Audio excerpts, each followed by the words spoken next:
Greetings YouTube, Mr. Sif here with Camper Killer Commentary number 14, and I'm about to talk about the phenomenon of UFOs and the popular concept that aliens may be visiting us here on Earth. Now, most people who think about these things usually fall into one of two camps. While skeptics are busy believing it's all natural, like man-made craft, misconceptions, atmospheric anomalies, hoaxes, and lies, the believers feel safe in accepting the concept that intelligent species from other planets are actually visiting us. But how well of a job do either of these arguments do to explain away the phenomenon of UFOs, or explain the countless encounters of witnesses who believe that they were contacted or abducted by intelligent beings from space? Is there data that shows both these arguments are false?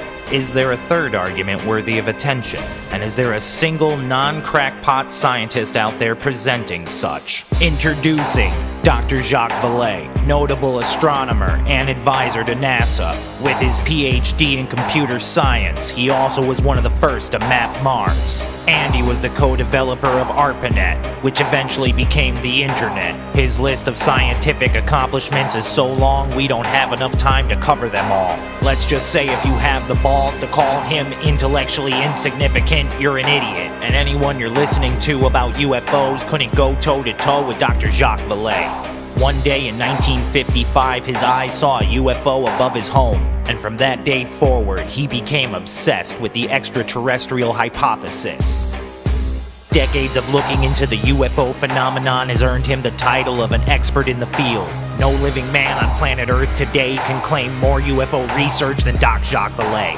After earning his master's in astrophysics, his interest in UFOs begins to grow. As data comes into the Paris Observatory where he works, showing a retrograde satellite in our atmosphere years before any rockets are powerful enough to place one there.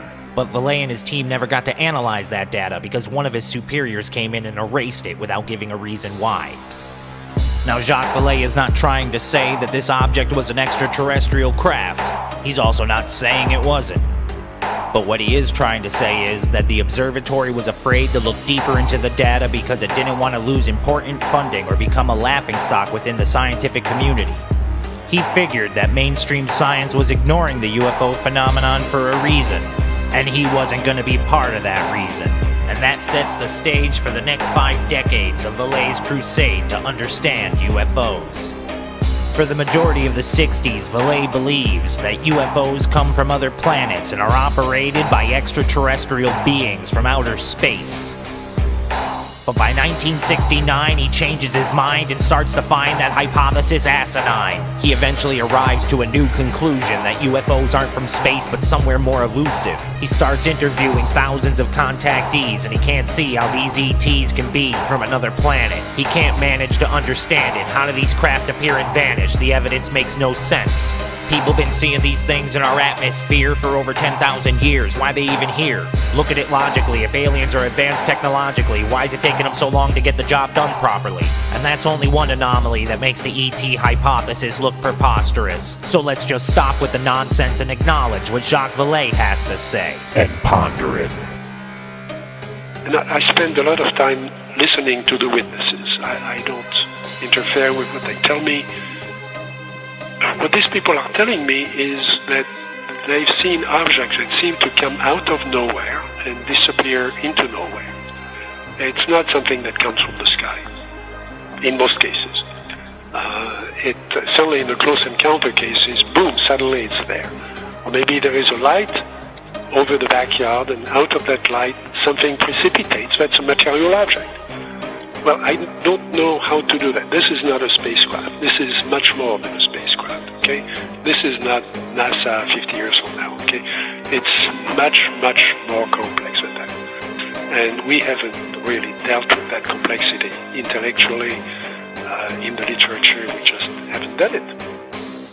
If you're a skeptic, I'm guessing you left this video a long time ago. So let's address those on the fence or the believers with preconceptions. Jacques got some questions, so let's just address them. Let's reference his book Dimensions, a casebook for alien contact, where Jacques mentions in Chapter 9 5 suggestions that go directly against the extraterrestrial connection. 1. The number of landings is outstanding, no fewer than 3 million per 2 decades. At our current stage of technology, we wouldn't need more than one probe in the orbit of one globe to know everything about the planet's habits and topography and vegetation, not to mention all of its species and telecommunications. So what's with all the visitations? You telling me these aliens are just taking vacations? 2.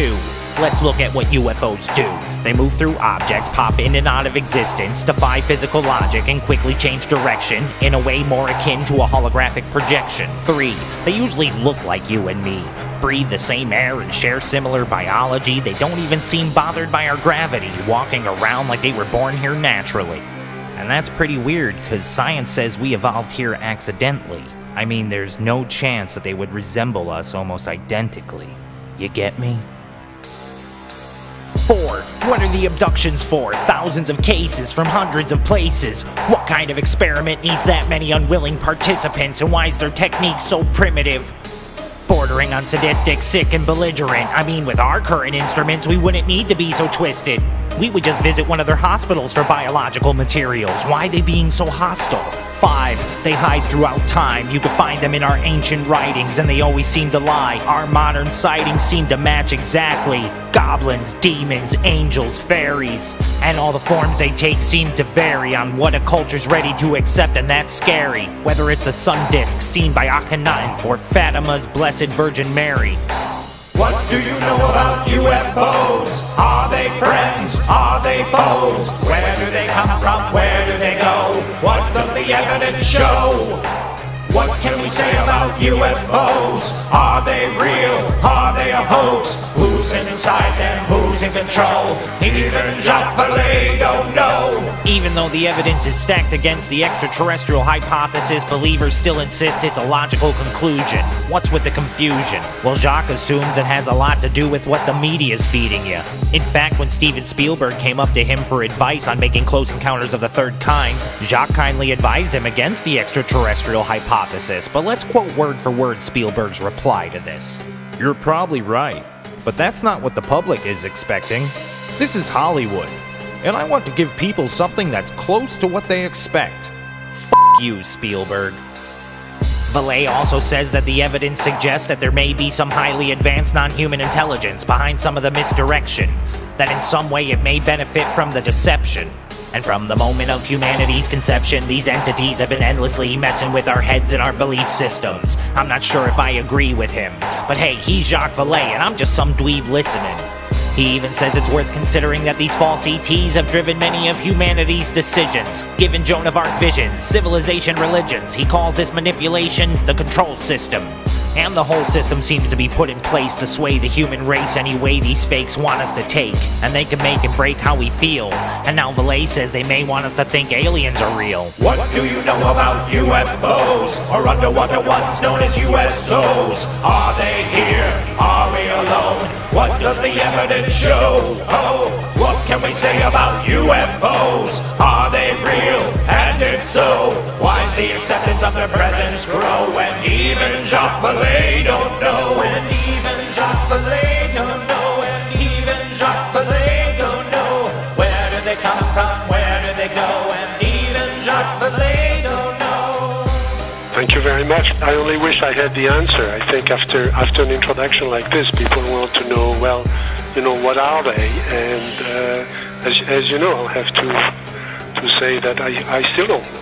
Jacques don't know, and neither do you. So stop acting cocky and acting like you do. Try to detach from the Hollywood view. Try to look past the control system around you. It might just astound you if you allow your perceptions to accept a deception from another dimension. Is your reality real, or is it just an invention created by entities that feed off your attention? And that almost ends our lesson of the day on the research of Jacques Vallee. But there's one more thing I'd like to say. I'd like to share with you one single quote from one page that Jacques Vallee wrote. It must be possible to gain access to the control of the UFO phenomenon, to forget the spirits and pranks and claims of extraterrestrial contact, and to do some real science, but it'll take a smart approach and a very daring one. What do you know about UFOs? UFOs, UFOs. Where do they come from? Where do they go? UFOs, UFOs. What can we say about UFOs? UFOs, are they a hoax? Who's inside them? Who's in control? UFOs, UFOs. What do you know about UFOs? Or underwater ones known as USOs? Are they friends? Are we alone? What does the evidence show? What can we say about UFOs? Are they real? And if so, why's the acceptance of their presence grow? And even Jacques Vallee don't know. And even Jacques Vallee don't know. And even Jacques Vallee don't know. Are they friends? Are they foes? And what's with all the anal probes? I just went 36-11 in Oasis, and that was the extraterrestrial hypothesis versus Jacques Vallee. I hope you enjoyed it. Thanks for watching.